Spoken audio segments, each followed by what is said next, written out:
আফগানিস্তান, শ্রীলঙ্কা এবং পাকিস্তান বর্তমানে সিমিলার আছে, বাংলাদেশও সেম, বাট বাংলাদেশ চ্যাম্পিয়ন। তো আপনারা দেখতে পাচ্ছেন আমার সামনে রয়েছে ঈশ্বরদীর জনপ্রিয় কন্টেন্ট ক্রিয়েটর তানজিদ ভাই। ভাই কেমন আছেন? আলহামদুলিল্লাহ ভালো আছি, তোমার কি খবর? আলহামদুলিল্লাহ ভালো আছি। তো অনেকদিন পর রাজশাহীতে আসলেন, আর শুরু হয়ে গেছে কিন্তু এশিয়া কাপ। তো বাংলাদেশে খেলা রয়েছে আগামীকাল, এই সম্পর্কে আপনার কি ধারণা? হংকংয়ের সাথে বাংলাদেশ কেমন ফাইট করবে? একতরফা খেলা হবে, বাংলাদেশ আরামসে জিতবে। বাংলাদেশের সাথে হংকং পারবে না, বাট সামনে যে ম্যাচগুলো আছে সেমিফাইনাল খেলবে বাংলাদেশ ইনশাল্লাহ। সেমিফাইনাল ম্যাচে একটু ধরেন ফাইটিং হবে, যদি ইন্ডিয়ার সাথে খেলা পরে জিতে যাবে এবং আমরা এবার এশিয়া কাপের চ্যাম্পিয়ন ইনশাল্লাহ। আমরা র্যালি বের করতেছি, আপনার রেডি থাকে। এবার কিন্তু আমাদের টিম চ্যাম্পিয়ন, আমাদের বাংলাদেশের প্রথম চ্যাম্পিয়ন ট্রফি নিয়ে আমরা উদযাপন করি ইনশাআল্লাহ। ইনশাল্লাহ ইনশাল্লাহ। আর বিষয় হচ্ছে ভাই, সুপার ফোরে কোন টিম যেতে পারে, কোন চারটা যাবে? পাকিস্তান, হ্যাঁ পাকিস্তান, বাংলাদেশ, ইন্ডিয়া তো যাবেই, মানে নাম বললাম সবাই জানে ইন্ডিয়া যাবে। হ্যাঁ। এবং যদি সম্ভাবনা ধরা যায় 95% ইন্ডিয়া চ্যাম্পিয়ন হবে। হ্যাঁ। যদি বাংলাদেশে খেলা পড়ে রেজাল্টটা তখন ভিন্ন হবে, কারণ বাংলাদেশ সবাই দিবে ভাই, মানে এই আশা আমরা প্রতিবার দেখি আর প্রতিবারই হারি। আর এখানে শ্রীলঙ্কা আর আফগানিস্তান কোনটার বেশি সম্ভাবনা আপনি দেখতে পাচ্ছেন সুপার ফোরের জন্য? আসলে আফগানিস্তান অনেক দারুণ একটা টিম, ভালো কামব্যাক করছে, সব ধরনের শক্তি রয়েছে। ঝামেলা হবে কোথায় জানো?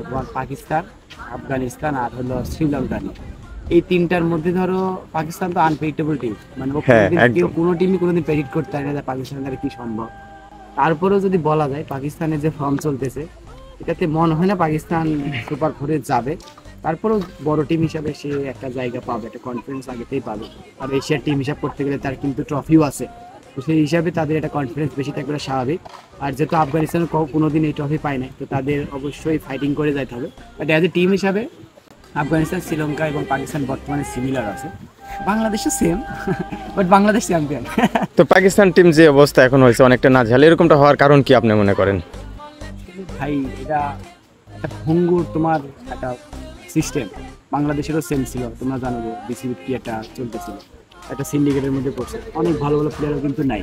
তো দিন শেষে এমনই ভাই, একটা ভালো সিন্ডিকেটে যদি কেউ পড়ে যায় আর প্লেয়ার প্রডিউস করার মতো বাংলাদেশ পাকিস্তানে এই সিস্টেমটা নাই। কেন বললাম, তুমি বাংলাদেশে যদি খেয়াল করে দেখো, আমাদের কিন্তু প্লেয়ার যে বাড়াবে, বাড়ানোর মতো কিন্তু শুরু একদম মানে গোড়া থেকে কিন্তু নাই।